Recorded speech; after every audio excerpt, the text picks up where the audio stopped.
Hi, I'm Andrew Kaiser, and welcome to Montrose Vibes. Today we have a couple special guests in the studio, and our first one I want to introduce is someone who would hazard a guess and say he's probably our first Mount Everest climber ever in the studio. But more on that later. Our guest is a writer, photographer, and lecturer who will speak at 7 p.m. Friday at the Montrose Pavilion. The man I'm referring to comes all the way across the pond from England. It is Sir Chris Bonington. Thank you for being here today. Great to be here, and thank you for asking me. And then right next to him is a man who was, I believe, a base camp manager for Chris. It is Kelvin Kent. Thank you also for being here. Thank you, my pleasure. Okay, so great. I want to start by asking you, Chris, about your climbing. How did you originally get into it? Well, I started climbing some 65 years ago, and I was born in London, a long way from any mountains, but I actually hitchhiked out to try to climb Mount Snowdon, which is the highest mountain in England and Wales, with a schoolmate. We knew absolutely nothing about it, climbed it in heavy snow conditions, got avalanched off, and I found that incredibly exciting, and I think it's where I discovered really what climbing's all about and what adventure's all about. And it's about actually, firstly, the great feeling of athleticism, of actually climbing up something, but it's also the thrill of risk and the adventure, and that's what adventure's all about. And then I found someone to climb with, and I've been doing it ever since. So it was very basic, the kind of climbing we were doing back in 1951, and today, of course, I've used all the modern equipment that I can possibly get, and still love it. Great. And for you, Kelvin, as being a base camp manager, maybe not a lot of people know what that is. You mind explaining that? I have never pretended to be in the same league as some of these more famous climbers, but born in the island of Jersey, south of England, I used to scramble up the cliffs looking for seagulls' eggs when I was a kid at school, and then later on moving to England and Scotland and Wales. I loved scrambling, I loved walking, I was never a rock climber in that sense, but I've always enjoyed the outdoors and spent many years doing that. My reason for getting into the Himalayan climbing was because of logistic experience, and I'd had the privilege of serving with the Brigade of Gurkhas as an officer, part of the British Army, and had actually lived in Nepal. So I spoke the language and knew how the system worked there. So that's how I sort of got to know Chris originally in 1970. Okay, for Chris, I guess the big goal is climbing Mount Everest, and you did that, I believe, at the age of 50, no less. What made you want to climb it way back then? Well, I went to the Himalayas for the first time back in 1960, and that was while I was still in the army, and it was a combined services expedition. And we went to climb a mountain called Annapurna 2, which is the second highest mountain in the Annapurna range. And I was only 25 at the time, but I was climbing well and was probably technically the best climber in that group. So I was very fortunate in actually going to the top of Annapurna 2. And then the following year, I went on another expedition, and this was a civilian one, and we climbed the south face of Nuptse, which is the third peak of Everest. But once again, it was technically an incredibly hard climb, over 2,000 meters, the face itself, a very hard climbing to the top. And you looked from the top across at Everest itself. And then there was a big gap, and it was when I'd left the army, left doing a conventional job, and made a living around climbing, writing about it, lecturing and so on. And then in 1917 there was a gap then as well, because there were various wars, the Indo-Pak War, the Chinese-Indian War, and the whole of the Himalayas was closed for about 5 years. Nobody was allowed to climb in it. And then in 1970, the Nepalese government were able to open it up again. And that was the year of the great challenges. The Japanese, for the first time, attempted the southwest face of Everest, which arguably that is the hardest way you can possibly climb Everest, and they didn't get up. The Germans went for the Rupal face of Nanga Parbat, which is another of the great 8,000 metre peaks. And I'd got a little group of friends together, we'd all climbed together a lot, and we chose the south face of Annapurna, which Annapurna is once again one of the 8,000 metre peaks, and the south face is a massive steep face, and we were going to try to climb it. And I'd never considered myself particularly as a leader, though I'd learnt a lot when I was in the army. I was also a troop commander in the Royal Tank Regiment. But we were just a bunch of climbers. We talked about it, but nobody did anything. It was almost by default. And I thought, well, someone's got to get it underway. So I kind of appointed myself leader. I got a group of people together, and we went out to climb the south face of Annapurna. And so there were 10 of us all together in the expedition. And in an expedition like this, and at that time, you used what is known as siege tactics, where you basically establish a line of camps up the mountain, and if it's steep ground, you have fixed ropes, and so you've got established ropes on them as well, and you relay the supplies up it. So it becomes not just a climbing challenge, it actually becomes a logistic challenge of getting it all moving right. And then another big challenge for us was, it was so steep that we knew we couldn't use Sherpas at that time to actually carry loads for us. They'd never been on that kind of ground. So we're going to have to do all of that. So you have your climbers who are going to push the route out, and you need other people as well. You need an expedition doctor, vitally, who you don't want him as one of the climbers, because if anyone gets ill, you want him at base camp ready to pick them up. And one of the most important people of the lot is your base camp manager, because he's at the bottom, he is running the logistics, he's making sure the supplies go up in the right kind of order and everything else. So we got this group together, and I was incredibly fortunate in getting Kelvin here as my base camp manager. We didn't know each other, but on my very first expedition, it was led by Colonel Jimmy Roberts, who at that time, in 1960, was the military attaché in Kathmandu. And I asked his advice, and he said, well, there's this young officer in the Gurkhas who I think would be absolutely perfect for you. So we accepted him as our base camp manager, and he did an absolutely fantastic job. And I think we'll Kelvin. Well, thanks. I was actually serving in Hong Kong with the British Gurkhas at the time. I got this telegram, and I didn't really know much about it, but people said, you mean these climbers? People like Dougal Heston and Chris Bonington and Don Willans, which I wasn't really in that league, but they said, well, you better say yes, this is the top draw. So I went out there, and just to enlarge, if I could, on what you said, Chris, we talk about the logistic pyramid, and just to put it into perspective, I think it'd be true to say that for every 10 loads that are carried from, say, Camp 5 to Camp 6, there's probably 600 loads that are being carried from base camp to Camp 1. And certainly in the case of Everest, the base camp to Camp 1, where you're going through like the Khumbu icefall, is in many respects the most dangerous part of the climb. More fatalities there than there are further up the mountain. So that was my involvement, and then later it seemed that I did sufficiently good a job to be asked back again 2 years later. Well, climbed, I think the Southwest Annapurna was the greatest climbing challenge that I've ever faced, both leading an expedition for the first time, but also the sheer technical difficulty of that face, its huge size.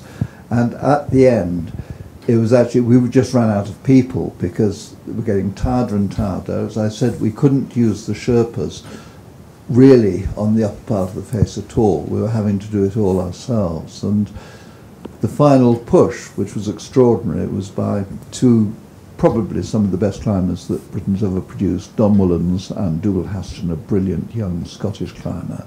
And they actually managed to make the ascent. And then we'd had victory, it was successful, it was absolutely fantastic. And then right at the last moments of the expedition, when you're on an expedition like this, you always try to clear the mountain completely so you don't leave anything behind to spoil the beauty of that mountain. And they were in charge of doing the last bit of clearance. And it was the last possible dangerous place on the mountain. It was going below a great Serac wall. It's a huge ice wall that is part of a glacier and it's being pushed from behind. And we knew it was dangerous, but you're only in the danger area for 5 minutes. You had to accept that danger because it was highly unlikely that if it did collapse, and it was going to collapse eventually, nobody would be there. And it did collapse, and one of the members of the team, Ian Clough, a wonderful, wonderful team person, he was caught in that avalanche, he was killed. And so we had to face, well, both tragedy and the fact that we'd achieved an incredible amount. So we climbed that, and the next challenge then was the southwest face of Everest. And that was perhaps the biggest challenge of the lot. And there were going to be now 3 more expeditions trying the southwest face. There was the Japanese in 1970, there was a big international expedition in 1971, there was a German expedition in 1972. And they were all stopped by what was called the rock band. It was a wall of rock that went right the way across the upper face of the southwest face of Everest. And suddenly you had very, very hard climbing. And nobody could solve the problem of how to try to climb it. And I was longing to get there. I thought I'd learnt a lot on the south face of Annapurna. And I thought that I knew how to do it. And I realised it was a logistic problem. It was actually getting the supplies up to the very good climbers you were going to have out in front to actually force it. And we had to put the expedition together very, very quickly as well.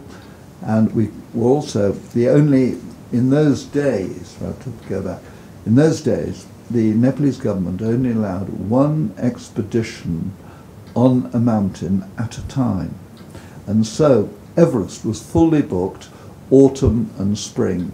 And those are the 2 periods that you can actually go climbing on Everest, or on the Himalayas really. And because the monsoon period in the summer is very dangerous. It's very warm, there's a lot of snow, lots of avalanches and everything else. So I got permission to climb Everest, and I only had 3 months to put the expedition together. And yeah, I immediately asked Kelvin to come for that tough job, absolutely vital job, of running the logistics from base camp. And he came, and it was the toughest expedition I've ever been on.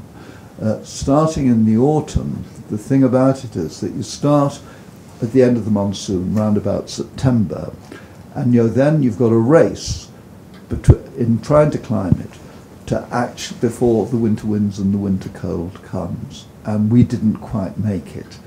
And so we didn't succeed, but by golly, we learned a lot. But we were soft. By the time we actually finally gave up, the temperature was down to -40. We were having winds of 80, 90 miles an hour. And nobody thought of giving up. We just kept going, kept going, kept going. And everyone pushed themselves to the limit, as indeed you did. Yeah, well, I'll go back to Annapurna, just as I was trying to mention, there were no, the logistic side of it.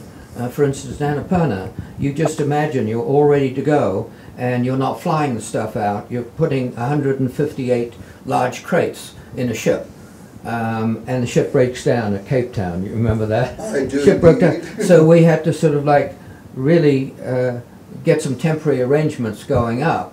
And then there were no planes, and going up to Everest now, and this is not to belittle those people who are doing these tremendous climbs, but you fly into Kathmandu and you fly all of your stuff to a remote airstrip at 9,400 feet called Lukla, and then you just walk up to base camp. We had 16 tons of equipment that we had to put on people's backs and march for 17 days through the monsoon just to get to base camp. Wow. So those are the things. No cell phones, no computers, no helicopter medevac. It was all pretty much like the old days of climbing, and things have changed radically in that period of time.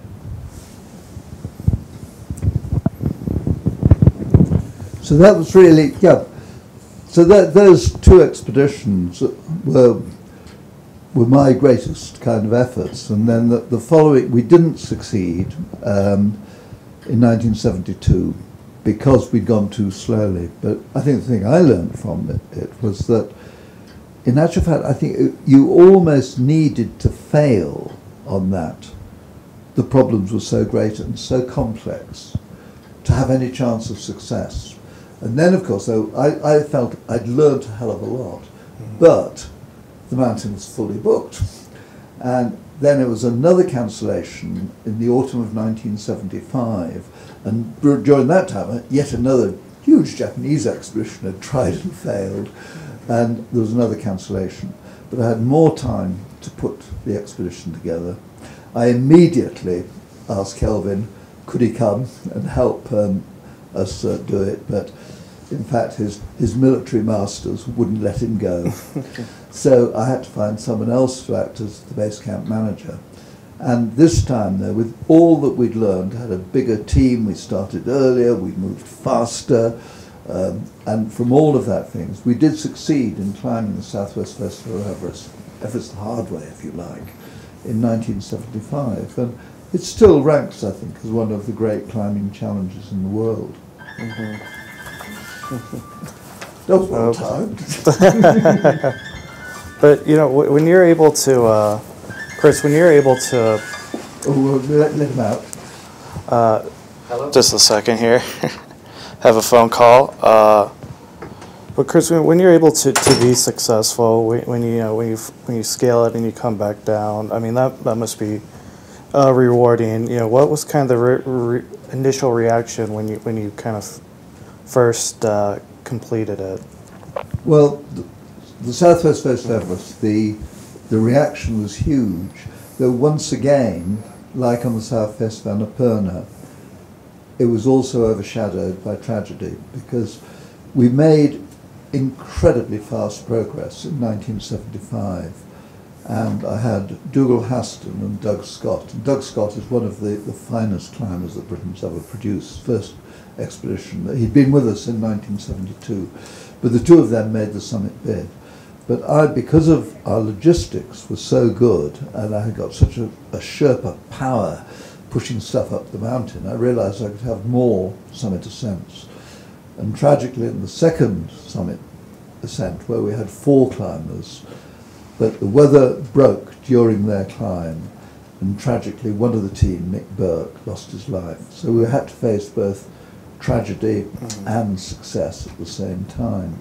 The reaction, though, in Britain and around the world was huge, because it was probably the hardest climb at that stage that had been made, and because there'd been so many failed attempts that when you finally did succeed, there was that much greater interest in it. So it wasn't, you know, when we came back to Britain, we had a reception at Buckingham Palace, and the Queen and the Duke of Edinburgh kind of came to see us there. We actually also had a reception at the then Prime Minister House, 10 Downing Street, and it was Harold Wilson, who was a Labour Prime Minister, and he received us. And then we had a big lecture tour where I tried to make it so that there were always at least 2 or 3 members of the team at each lecture. And that meant that you could have both one of the people who went to the top of the mountain, but you also had one of the people who was in a support role, looking after a camp or just supporting, who, you know, probably would never have the chance to go and give a lecture about it, but was just as important as the people who went to the top of the mountain. And you went on some of those, didn't you? Yeah, several. Several. I think one thing I could mention that's not usually mentioned in this is that when you have a team of climbers and many, many Sherpas, and you're on the mountain for like 8 weeks, there's a factor that comes in called attrition. And after a while, you get people who sort of coming down quite seriously sick or ill, malnourished, and boasting a little bit. But that's when you pull out people like the base camp manager and the doctor to sort of come up and keep the supply going. So to boast a little bit, I did do carry to Camp 4 on both the Annapurna and Everest. Camp 4 was... frostbite. Got frostbite, yeah, by doing it. But attrition is a big thing, because later on in the expedition, it's like the military, you know, when you need the final push to do it, and a lot of your climbers are pretty sick just through fatigue at that time. And this was, I mean, it was particularly the case in 1970 on the south face of Annapurna. And at the very end, we had Dougal Haston and Don Willans at the very top camp, and they still had nearly 1,000 metres to go to get to the top, and they were pushing out some fixed rope, and I had practically Ian Clough and I were at Camp 5, and we were supplying them, and there was an absolute trickle of supplies coming up the thousands of feet through the other camps, and everyone had pushed themselves to the absolute limit. And it was amazing from that point of view, the determination. And we didn't think they had a chance. And the day they made their push, there was just the slightest of slight breaks in the bad weather. There was a bad weather pattern. The monsoon had nearly arrived. And I'll never forget the radio call which came when to say they'd got to the top. And there was that moment of absolute euphoria. And we thought, it's all over, it's great. And the other moment I'll never ever forget. I'd just come down, we'd nearly cleared the mountain. This was when Ian Clough was killed. And I'd come, and so I'd got down the previous day. And I think I was just in my tent doing a bit of work. And Kelvin was actually, we had a Gurkha radio operator with us, and Kelvin was dictating the story that I'd just written of our successful ascent over the radio. And Mike Thompson, who'd been with Kelvin, came rushing down into the camp, and nobody took any notice of him. Everyone was either resting or celebrating or anything. I'll never forget, he kind of rushed past Kelvin as he was dictating the story of our success, and in hurling his ice axe down, he got to my tent and said, "For Christ's sake, Ian's dead." And so suddenly, from that joy of success and the horror of actually losing a dear friend and losing your friends on the mountain, you've got to accept it because you know it's dangerous, but you still never get over it. Wow, that must be very, very hard to... Very hard. Yeah. Because you're so close together. It's almost like being on the sort of the battlefield in war. You know, Vietnam vets would understand that, and you're more of a team. I mean, you've lived very, very closely. Sometimes 3 or 4 of you in one small tent, and you're really like brothers, and one goes. I would just add one thing. You know, you remember in Everest, you mentioned 80-mile-an-hour winds.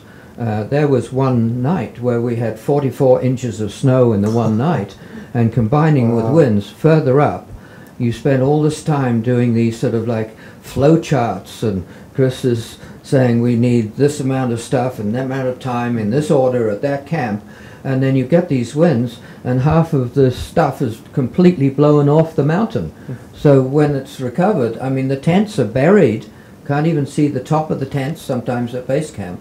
And I remember the aluminum poles, they were 1.5 inches in diameter at Camp 2, and they were just sort of bent like twigs, and the sort of see-through material was just blown out. And that's when people were coming down for R&R, and I remember timing that a cup of coffee would freeze solid in 17 seconds. Wow. So and that was the coming down for rest camp at that time. And actually, on the face itself, and I'll never forget what it was like, because I was at Camp 4, which was at a height of about 24,500 feet on the face itself. And that was the night that the first winds hit us. And it was as if you were like being in a train tunnel, and you could hear the wind, and the roar of the wind was coming from the west, and it had hit the upper part of the southwest face of Everest. And you could hear it as it hit the gut, boom, a terrific explosion of sound. And then it come roaring down towards you, and then it had hit your tent. And they were very robust, kind of box tents. And the tents would just be, they'd kind of semi-collapse and bend. And you just sit there waiting and wondering what the heck you were going to do when that tent was blown away. And they just about stood up. But eventually we were forced to get further and further down the mountain to the actual advanced base camp in the Western Coombe, Camp 2 these days. And it was the toughest time I've ever had. But the amazing thing was the way adversity actually pulled the entire team together. And it was an incredibly happy, good expedition, wasn't it? Well, even though we didn't get up that time, but by golly, we learned a lot.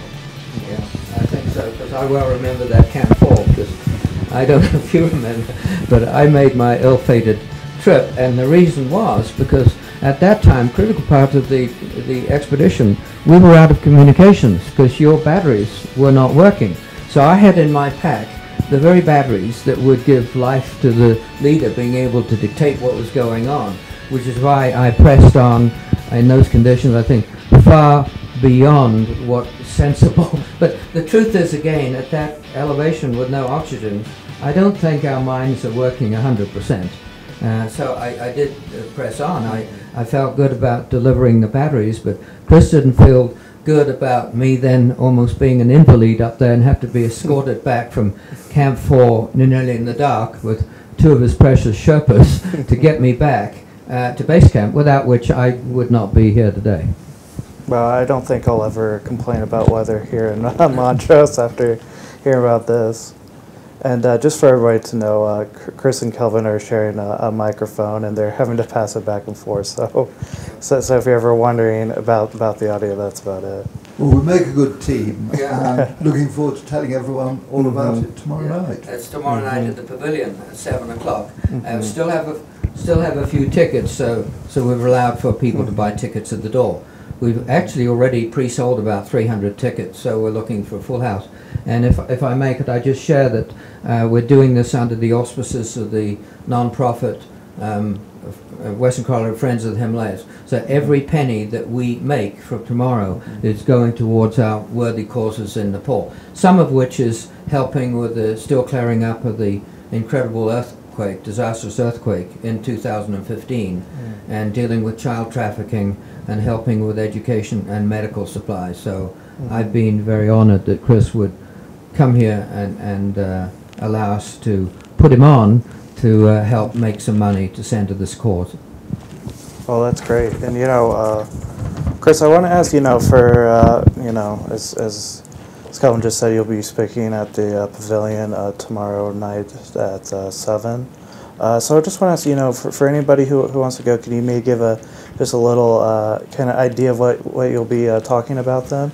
Well, basically, yeah, I cram into about an hour my life and times, from the very beginning as a youngster, just discovering the mountains of Scotland, right the way through, in fact, the present day. So it's a very personal story with a lot of climbing adventure, but also, some of the tragedies and the tough things that I've faced as well. But kind of just. So I hope people enjoy it. Yeah. So. I'd like to add that one of the things that put this wonderful man, Chris Bonington, on the map was way back climbing what's called a stack off the west side of the Orkneys, northwest Scotland. It was called the Old Man of Hoy. And what age did you do that at, the first age? Well, it is the finest sea stack in Britain. And I made the first ascent with Tom Patey, who's a great Scottish climber, and Rusty Bailey, who actually is now living in Arizona. And that was in 1966. 1967, the BBC made this incredible outdoor broadcast, the biggest they've ever made, with all the kind of equipment they had. And then a great friend of mine, Leo Holding, who's one of our finest young climbers, and he's the youngest person ever to have climbed it. His dad took him up at the age of 11, and it was Leo's idea. Said, well, look, let's go and do it when you're 80. And so we actually went and climbed it when I was 80, which was quite a struggle, but I managed it. And I've got film of that, plus film of lots of my other climbs. There's a little bit of film of me climbing them and before at the age of 80. Have you got anything on the Eiger? No film, but I made the first British ascent of the North Wall of the Eiger as well, which, and I've got stories about that. No, there's the challenge is getting all these stories in, pushing them through, but I hope and I'm sure everyone will enjoy it. Well, that's great, and I think that's all the time we have today, and I'd like to thank my guests again, Sir Chris Bonington and Kelvin Kent, and I also want to thank you all for listening. This was Montrose Vibes. Right. Well, thanks, guys. That was great. That is all work.